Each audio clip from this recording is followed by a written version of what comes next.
오늘 하나님께서 주신 말씀은 사무엘하 7장 1절에서 14절입니다. 봉독해 올리겠습니다. 여호와께서 주위의 모든 원수를 무찌르사 왕으로 궁에 평안히 살게 하신 때에 왕이 선지자 나단에게 이르되 볼지어다 나는 백향목 궁에 살거늘 하나님의 궤는 휘장 가운데 있도다. 나단이 왕께 아뢰되 여호와께서 왕과 함께 계시니 마음에 있는 모든 것을 행하소서 하니라.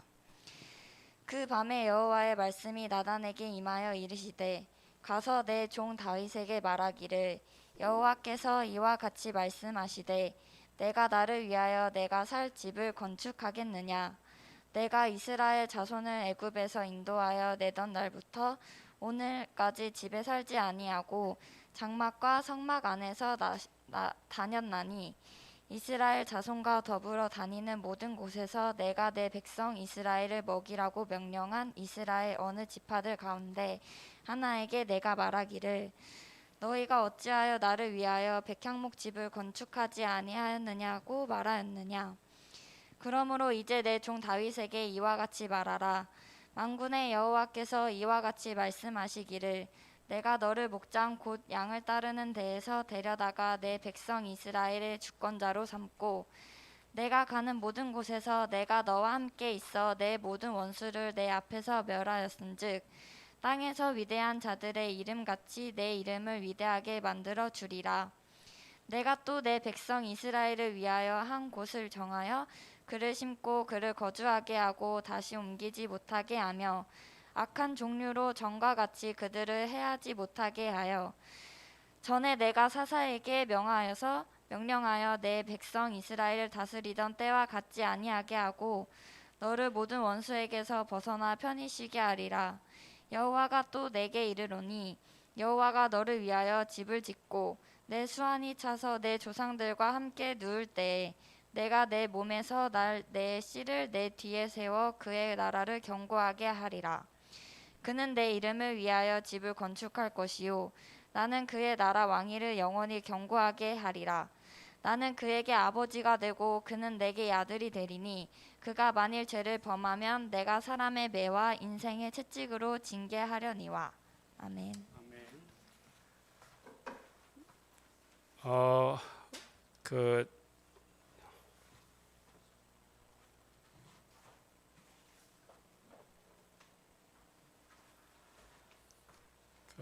팬데믹 기간 동안에는 오늘은 우리 보미가 예배자로 와 있기 때문에 봉독했는데 다음 주부터는 팬데믹 끝날 때까지 성경 봉독 없이 그냥 기도가 끝나면 이어서 우리 설교자나 말씀 전환 그렇게 하겠습니다. 그 점 기억하시기를 바랍니다.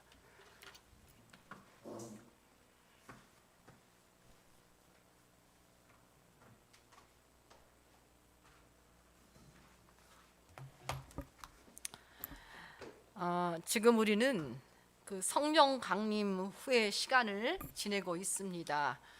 우리가 이 시간 동안 계속해서 살펴보듯이 사무엘 상과 하를 통해서 다윗이 어떻게 하나님께 선택되었고 어떠한 모습으로 살았기에 다윗이 하나님의 사랑을 받았나라는 것을 살펴보았습니다. 그리고 오늘 본문에서도 다윗이 어떻게 많은 사람에게 존경받으며 살아갈 수 있었나라는 것을 오늘 살펴보게 됩니다. 그런데 우리가 한번 다시 생각해 보세요. 우리가 지금 다윗의 삶을 배우는 시간이 아니라는 것입니다. 여러분 무슨 소리냐? 이제까지 다윗을 배웠는데 이렇게 생각할지 모르지만 우리가 다윗을 깊이 묵상하고 다윗을 배우기 위해 말씀을 듣는 게 아니라는 것입니다. 우리가 정작 묵상해야 되는 것은 다윗의 삶 속에 역사하는 하나님이십니다. 우리는 다윗의 삶 속에서 역사하는 하나님의 활동을 지금 알아보고 있는 것입니다.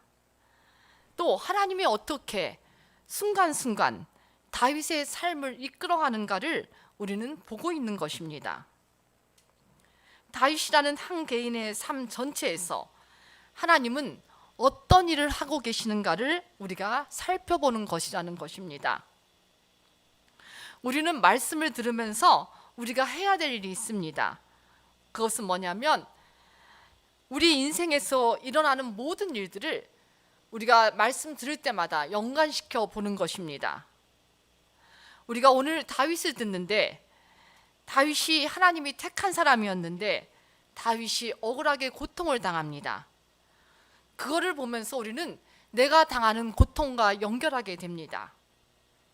또 고통 중에 있었던 다윗을 왕으로 세우기까지 하나님이 어떻게 일하셨는가를 보면서 우리는 나의 고통 속에서 하나님은 이 고통을 어떻게 이끌어내셔서 나를 평안한 삶으로 이끌어줄 것인가를 생각하는 것입니다. 이렇게 우리는 다윗의 삶을 도우시는 하나님을 보면서 곧 나의 삶에서도 우리의 삶에서도 어떻게 하나님은 도우실 것인가를 지금 기대하며 보는 것이라는 것입니다.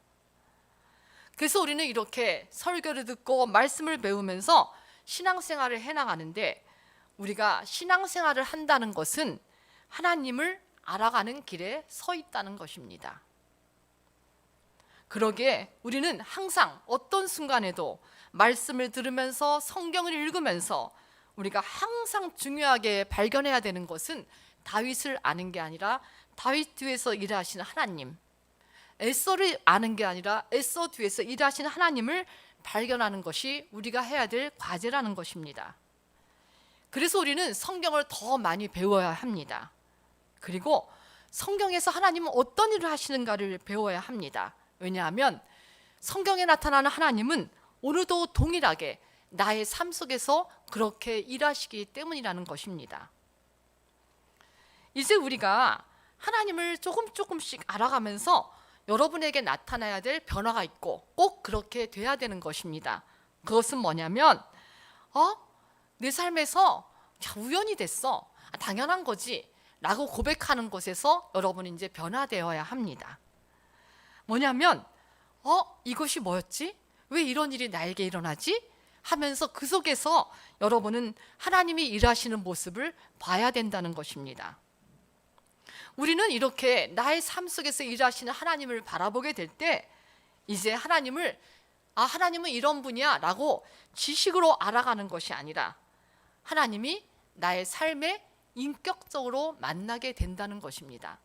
여러분, 인격적으로 만난다는 것은 여러분에게 어떻게 만나는 게 아니라 하나님의 일을 보면서 그분이 나의 삶 속에 어떻게 일하시는가를 내가 느끼며 나가는 것, 그것이 하나님을 인격적으로 만나는 것입니다. 또 내가 그전과 다르게 변화되는 모습이 있어야 합니다. 우리가 과거와는 다르게 나의 삶에서 일어나는 모든 일을 하나님이 하시는 것으로 보았다면 이제는 내 삶 속에서 일어나는 모든 일 속에 그러면 하나님의 뜻은 무엇일까?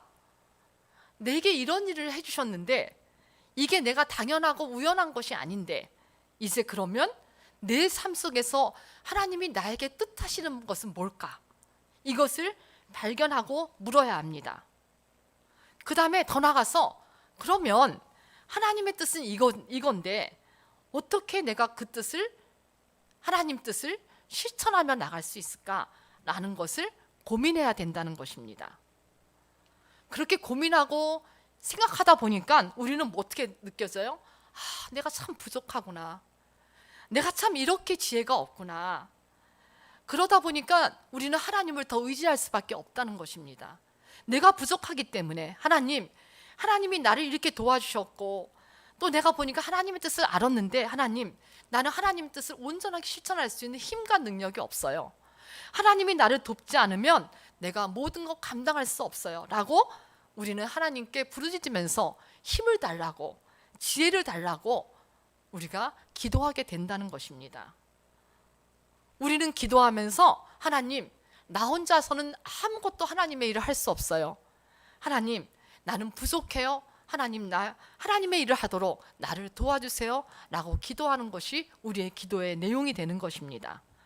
그래서 우리는 하나님을 더 많이 알아갈수록 말씀을 통해서 하나님의 일을 하는 것을 보면 볼수록 우리의 삶의 중심의 축이 나로부터 하나님께로 옮겨가야 한다는 것입니다. 나에게 행하신 모든 일이 나를 위해서 한 것이 아니라 하나님을 위해서 한 것을 바라보고 우리가 그것에 감사하면서 이제는 내 중심적인 삶이 아니라 하나님 중심으로 우리의 삶을 옮겨야 한다는 것입니다. 그래서 우리가 하나님 말씀을 배우는 것, 알아간다는 것, 또 말씀 속에서 하나님을 알아간다는 것은 이렇게 매우 중요한 일입니다. 오늘 여러분은 또 다윗의 얘기를 듣게 될 것입니다. 저는 참 다윗이 부러워요. 정말 여러분도 다윗을 아마 부러워할 것입니다. 정말 하나님은 다윗을 사랑하셨어요. 그리고 다윗을 잘 돌봐주셨어요. 그런데요, 여러분도 그렇게 다윗처럼 하나님이 돌봐주시고 하나님의 사랑을 받을 수 있는 길이 성경에 있다는 것입니다. 우리는 한번 다윗의 삶을 잘 보면 다윗이 이렇게 했구나, 정말 하나님 앞에 이렇게 살았구나, 그걸 알면서 나도 똑같이 살면은 하나님은 다윗처럼 나도 사랑해 주신다는 겁니다. 여러분, 가장 먼저 다윗에게 하나님은 어떠한 존재 있는가를 한번 생각해 보세요. 그리고 다윗이 얼만큼 하나님을 사랑했는지 생각해 보세요. 그리고 다윗이 우리가 보았듯이 하나님의 뜻을 따르기 위해서 고통을 당할 때 어떻게 그 고통을 이겨냈는지 한번 살펴보세요. 그러면 그런 모든 이야기 속에서 다윗이 하나님을 온전하게 의지했던 모습을 발견하게 될 것입니다. 그러면 이제 여러분도 다윗처럼 살면 됩니다. 그러면 여러분은 또 다른 다윗이 되어서 하나님의 일꾼으로 세워나가질 것입니다. 저는 오늘 여기 있는 청년들에게 정말 부탁하고 싶은 게 있어요. 모두가 다 또 다른 다윗이 되기를 바랍니다.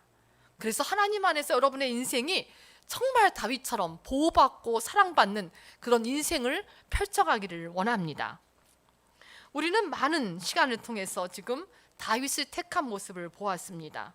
다윗이 고통당하면서 그 고통을 어떻게 이겨왔는가를 보았습니다. 그리고 통일왕국을 이루게 된 것도 보았습니다.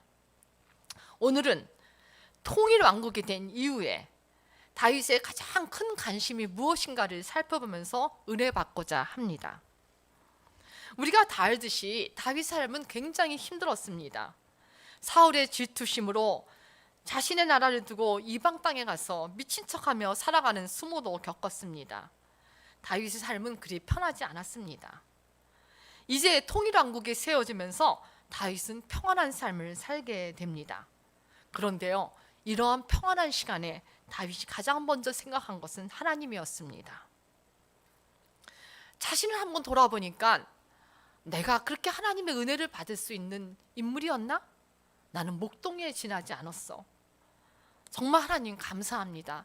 목동에 지나지 않은 어린 나를 택하셔서 내 능력도 없는데 나를 도우셔서 이렇게 은혜로 오늘 이렇게 나를 세워줬으니 하나님 너무 감사하다고 하면서 하나님께 먼저 관심을 돌립니다.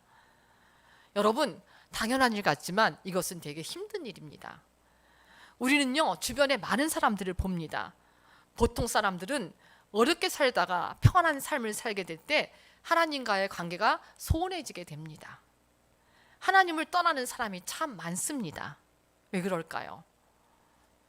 자신들을 도운 하나님을 기억하지 않기 때문입니다. 내 삶은 내가 노력으로 이룬 것이고 내가 누리는 이런 모든 영광은 다 내 노력의 결과라고 생각하기 때문에 하나님이 더 이상 필요하지 않게 됩니다.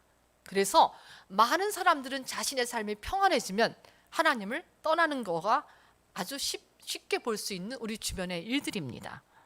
그런데요, 지금 다윗은 달랐습니다. 자신의 인생을 돌아보면서 자신이 누구인지, 어떻게 이 자리까지 왔는지 하나님을 깊이 묵상하고 있습니다. 그리고 더 다윗에게 배울 감사한 것은 뭐냐면, 다윗은 어떻게 내가 이런 하나님의 은혜를 갚을까? 어떻게 내가 구체적으로 하나님의 은혜를 갚을까를 생각했다는 것입니다. 우리가 하나님의 나의 인생을 도와준 분이라고 믿는다는 것은 다윗처럼 나의 일생 동안 하나님이 주신 은혜를 기억하는 것이고 또 나는 어떻게 그 하나님의 은혜를 갚으며 살아갈까를 생각하는 것이 성숙한 신앙인의 모습입니다. 여러분, 이 세상을 살면서 우리는 우리 스스로 살아가지 못합니다. 그래서 우리는 어떤 때 특별한 도움을 준 사람이 있으면 그 도움을 잊을 수가 없습니다.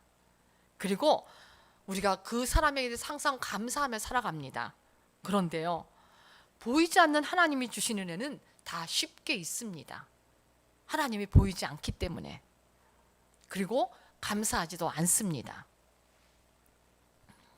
다윗은 자신을 인도하여 오늘 이 자리에 세우신 하나님께 감사할 방법을 찾다가 문득 자신의 처한 환경과 하나님이 처한 환경을 비교하게 됩니다. 지금 자기 자신은 백향목궁에 거합니다. 백향목이란 것은 굉장히 고급 자재였나 봐요. 그런데 지금 자기가 이스라엘 왕으로 모시겠다고 모셔온 하나님의 궤는 어디 있어요? 휘장 가운데 있는 거예요. 그걸 생각하니까 너무 다윗은 지금 하나님 앞에 미안하고 죄송한 마음이 들었습니다. 그래서 자기가 하나님의 언약궤를 둘 성전을 짓겠다고 말하는 것입니다. 좋은 것으로 하나님께 보답하려고 마음을 먹습니다. 나단도 다윗의 이런 모습에 굉장히 기뻤습니다. 그래서 나단이 그럽니다. 다윗왕, 당신의 마음에 원하는 모든 것을 다 행하십시오, 이렇게 말합니다. 그런데요, 그 밤에 하나님이 나단에게 나타나십니다. 그리고 다윗의 그런 생각을 거부하십니다. 이상하지 않아요? 왜 거부했을까? 우린 여기서 하나님의 생각과 다윗의 생각이 다름을 한번 생각해 보면서 우리가 그 답을 한번 찾아가기를 바랍니다.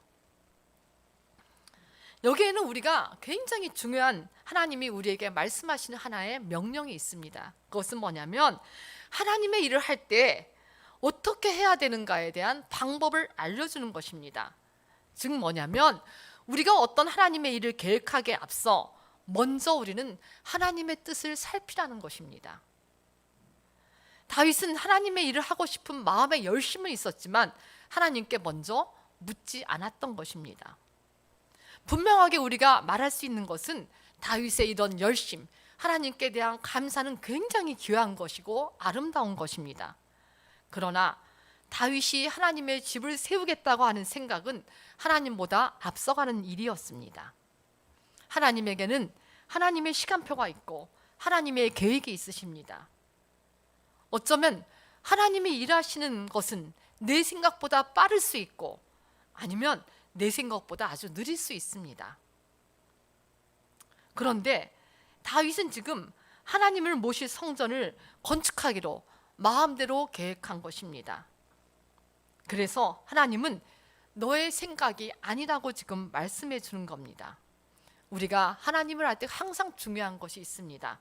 내 열심도 중요하지만 가장 먼저 열심 전에 하나님의 뜻을 묻는 것부터 시작하는 것이 우리의 가장 먼저 우선될 일이라는 것입니다. 그리고 우리는 하나님의 뜻을 알았으면 하나님이 건축하라 하면 하는 것이고 하나님이 이 일을 하라 하면 하는 것입니다. 우리는 순종할 뿐입니다. 하나님은 나단에게 말씀하십니다. 가서 다윗에게 말하라고. 하나님은 다윗에게 그냥 말하지 않더라고요. 나단을 거쳐서 다윗에게 말해요. 7장 5절에 이런 말을 합니다. 가서 내 종 다윗에게 말하기를 여호와께서 이와 같이 말씀하시되 내가 나를 위해서 내가 살 집을 건축하겠느냐? 아마도 하나님은 다윗의 계획이 너무 아름답고 기특했지만 하나님이 웃으셨을 거예요. 너가 내 집을 줘? 인간이 나의 살 집을 줘?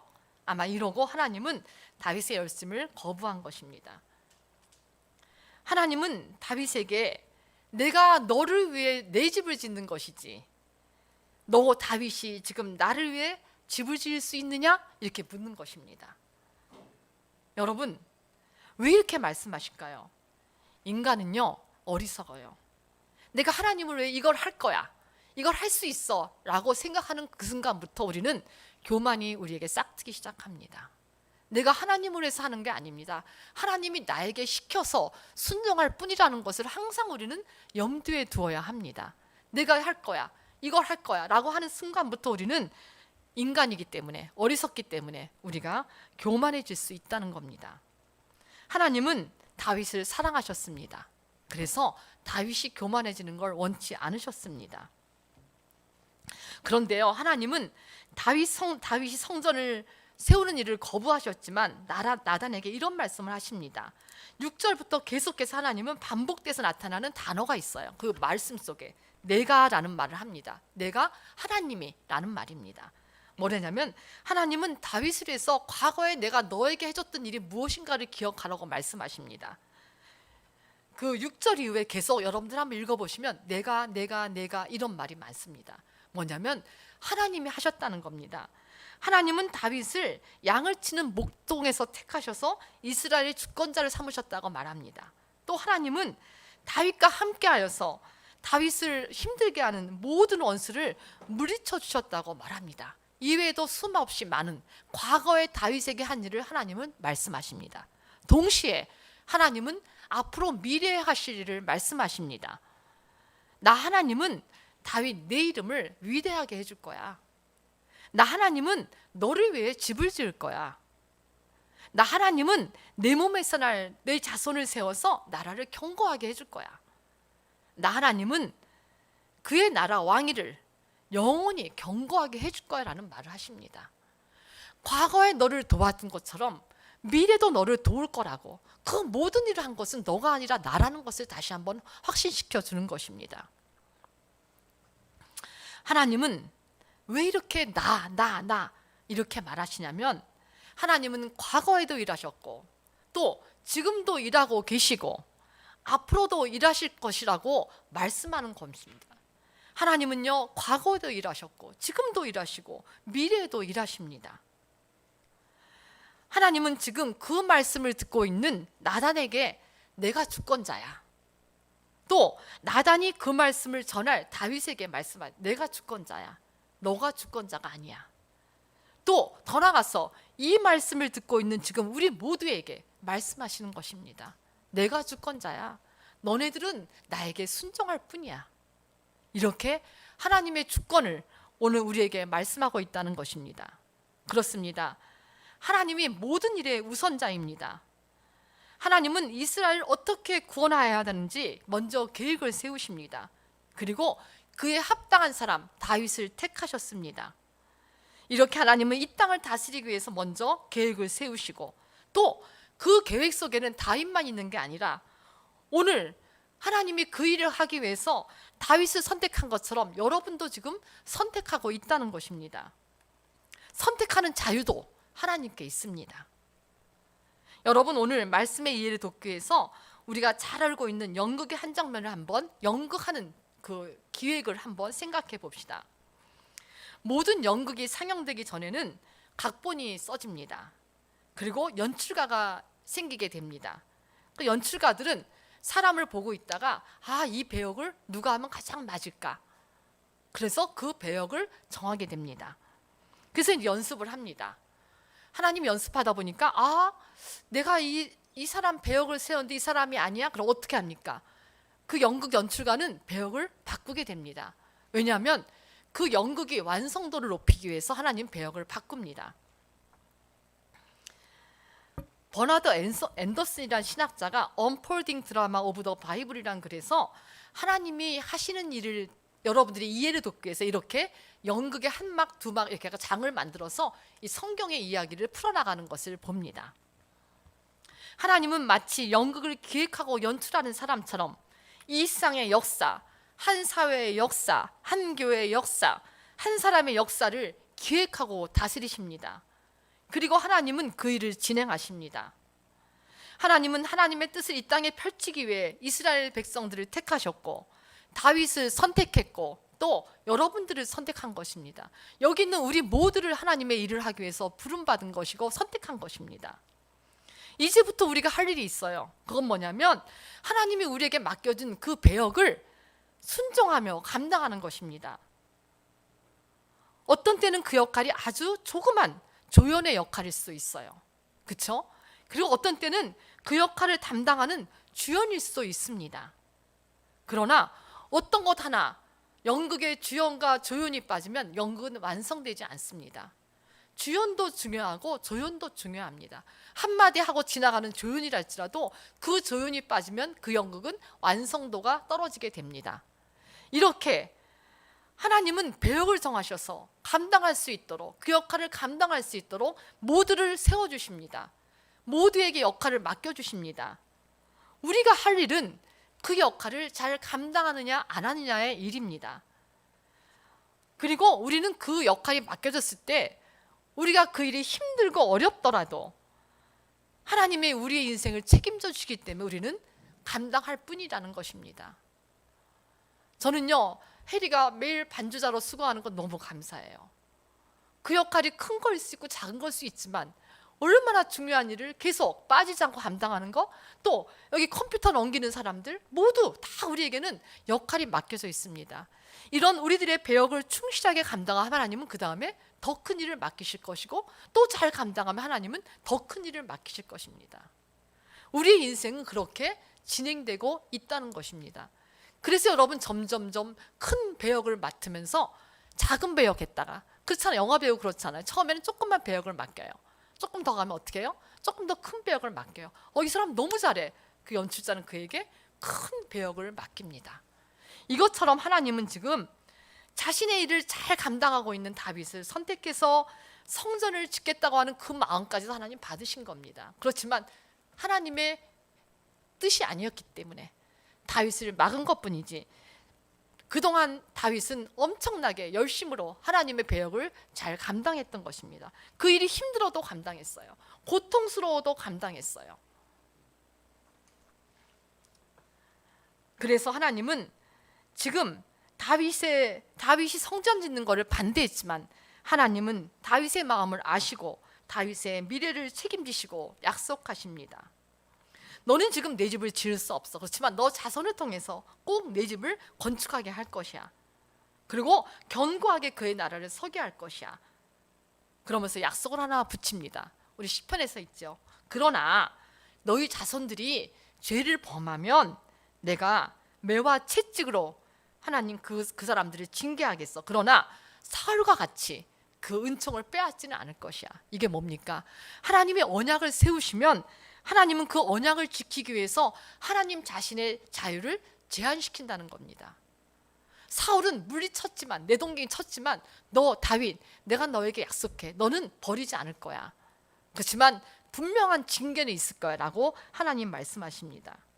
이 약속과도 같이 다윗의 자손 솔로몬을 통해 하나님은 성전을 지으셨어요.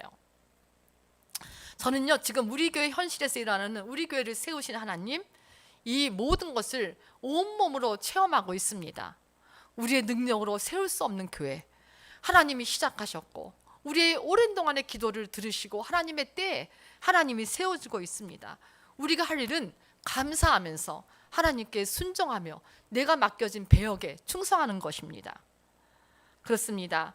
하나님은 이런 다윗의 아름다움을 받으시고 그의 미래를 축복한 것처럼 하나님은 우리도 그 역할을 감당하는 우리도 축복하고 우리에게 하나님의 일을 감당하도록 더 큰 힘을 주실 것입니다. 그리고 하나님은 정말 그 아름다운 다윗의 마음을 받으시고 오늘 이후 본문이지만 16절에 이렇게 말합니다. 내 집과 내 나라는 내 앞에서 영원히 보존되고 내 왕위가 영원히 견고하게 되리라, 이렇게 말씀하십니다. 솔로몬을 넘어서 오실 예수 그리스도의 나라까지 지금 하나님은 다윗에게 약속하는 것입니다. 다윗의 자손에서 예수 그리스도가 태어나는 거 우리 다 알지 않습니까? 그리고 오늘 본문 이후에 여러분 집에 가서 한번 꼭 읽어보시기 바랍니다. 18절에 그런 모든 약속을 들은 다윗은 무릎을 꿇고 하나님 앞에 엎드립니다. 18절, 다윗 왕이 여호와 앞에 들어가 앉아서 이르되 주 여호와여, 나는 누구이며 내 집은 무엇이기에 나를 여기까지 이르게 하셨나이까? 라고 묻습니다. 여러분, 정말 다윗 위대하지 않습니까? 그런 하나님의 약속을 들은 다윗은 나가서 다시 묻습니다. 하나님, 내가 뭘 잘났기에, 내가 하나님에서 뭘 했기에 우리 집을 이렇게 축복하시고 내 미래까지 보장하시느냐고 하나님께 묻습니다. 다윗은 자기가 누군지 알았습니다. 자신을 아는 것, 이것이 하나님 앞에 서 있는 우리의 모습이어야 합니다. 우리는 쉽게 자신을 잊습니다. 다윗은 지금 자기는 이스라엘의 왕이지만 과거 자기를 보니까 한없이 부족한 목동이었음을 잊지 않습니다. 자신은 그렇게 하나님의 은혜를 충분히 받을 만한 그런 아무 일도 하지 않았음을 하나님께 지금 고백하고 있습니다. 지금 이런 고백을 하는 다윗, 이런 고백을 할 수 있는 우리는 모두 다 행복한 사람이고 정말 복된 사람입니다. 여러분, 정말 그렇지 않나요? 우리가 무엇이기에 하나님이 우리를 불러서 하나님 일을 맡기셨고 우리에게 교회를 세우라고 말씀하셨고 하나님이 지어주셨고 우리는 전부 다 복받은 사람들입니다. 우리는요, 하나님 앞에서 이 일을 잊으면 안 돼요. 여러분 청년들, 앞으로 커서 우리가 절대로 이 일을 잊으면 안 됩니다. 지금 이 시간에 여러분이 잊으면 그때 여러분은 하나님의 복이 끝납니다. 다윗은요, 왕이 되어 그 순간까지도 하나님, 나는 목동이었어요. 나는 이런 왕이라는 이 직책을 받을 만한 아무런 자격도 없었어요. 나는 아무런 하나님께 한 거 없어요. 하나님이 나를 다 주셨어요. 나는 누구인가요? 나는요, 하나님의 은혜 받은 사람이에요. 나는 하나님이 정말 나를 아무것도 아닌 나에서 이렇게 하나님이 택하셔서 이렇게 만들어 주신 거예요. 나는 그의 정체성을 잊지 않았습니다. 여러분, 여러분이 어떤 사람이 될지는 아무도 몰라요. 제가 바라기는 여러분은 하나님이 크게 쓰실 인물이 될 거예요. 여러분이 그 배역에 충실하다면. 그럼 그때 꼭 잊지 말기를 바라요. 그때 내가 세상에 없을 수도 있어요. 그렇죠? 그때 여러분 잊지 마세요. 하나님, 나는 누구인가요? 나는 정말 부족한 사람이었어요. 나는 하나님의 일을 감당하기에 정말 부족해요. 나는요, 지혜도 없었고요, 어리석었고요. 근데 하나님이 나를 이렇게 택하신 거 아니에요. 나 너무 감사해요. 나 잊을 수가 없어요. 라는 고백을 여러분들 입에 달고 살기 바랍니다. 그것은 훈련입니다. 그러나 보세요, 다윗이요, 여기까지 올 때는요, 엄청난 어려움이 있었어요. 택함 받았다는 하나의 이유 때문에. 택함 받지 않았으면은, 하나님이 부르지 않았으면 다윗은 편안한 삶을 살았을 거예요. 그냥 목동으로서 행복한 나날, 평범한 삶의 사람을 살았어요. 그런데요, 다윗은요, 너무 많은 고통을 당했어요. 택함 받았다는 이유 하나로. 그런데 다윗이 위대한 점은요, 그렇게 오랜 동안의 고통 속에서 그는 하나님을 떠나지 않았어요. 하나님께 점점 더 가까이 하나님과 밀착되었어요. 이런 훈련이 온몸에 다윗의 몸에 배웠기에 지금 자기가 왕이 된 상황에서도 다윗은요, 하나님을 배신하지 않은 것이에요.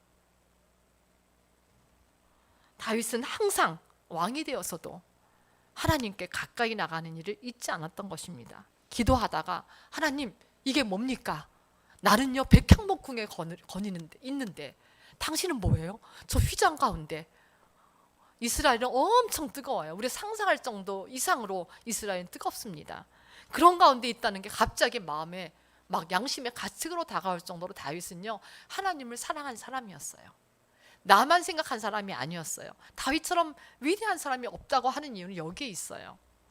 여러분, 우리가 오늘도 다윗의 이야기를 듣고 있는 우리는 다시 한번 나의 삶의 역사는 하나님을 바라보기 바라요. 하나님은요, 오늘도 다윗과 같이 일할 일꾼을 찾고 계세요. 그 일이 쉽지는 않을 거예요. 하나님이 일한다는 게 뭐 양탄자 쫙 깔린 길을 그냥 슉 걸어가는 것처럼 그렇게 쉽지는 않아요. 어떤 때는 수많은 고민 속에서 내가 왜 이 길을 택했나 고민할 때도 있고, 내가 어떻게 일을 감당하라고 나에게 이런 일을 했냐고 울부짖으며 하나님께 나갈 때도 있을 겁니다.